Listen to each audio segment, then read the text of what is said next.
प्रियालो में दुकानदार मुखी मुकेश कुमार वापारियुनि लाइ अज़ाब बणियल। सोना, यूरिया, एग्रो यूरिया ऐं DAP भाण जी हथरादू खोट ॼाणाए मुनाफ़ेख़ोर डीलर ऐं वापारी भाण पंहिंजे गुदामनि में लिकाए हथरादू खोट ॾेखारे मुख़्तलिफ़ क़िस्मनि जी पोखाई कंदड़ हारियुनि ऐं आबादगारनि खे यूरिया DAP भाण ब्लैक ते विकिरो करे रहिया आहिनि।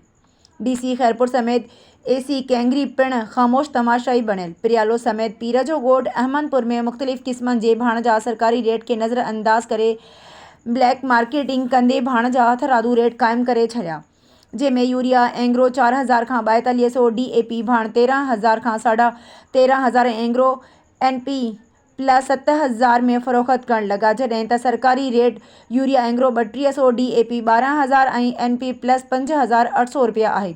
मुनाफ़ेख़ोर डीलर ऐं भाण जा वापारी ग़रीब हारी आबादगार डीलरनि अॻियां बेबस बणियल। इंतिज़ामिया ख़ामोश।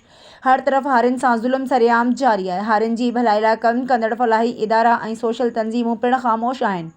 मुनाफ़ेख़ोर पारां भाण विकिरो कंदड़ डीलर वापारी सारियूं ख़रीद कंदड़ कारख़ानेदार माफ़िया जो रूप अख़्तियार करे हारियुनि खे लुटे ऐं फुरे रहिया आहिनि। ॿिए तरफ़ आबादगारनि, हारियुनि ऐं शहरियुनि डिप्टी कमिश्नर खैरपुर EC कैंगरी खां मुतालबो कयो त फ़ौरी तौरु ब्लैक मार्केटिंग कंदड़नि वापारी दुकानदारनि ख़िलाफ़ क़ानूनी क़दम खणी हथरादू खोट ख़तमु करे असांखे रिलीफ फ़राहम कयो वञे त जीअं असां हारी आबादगार ख़ुशहाल ज़िंदगी गुज़ारे सघूं।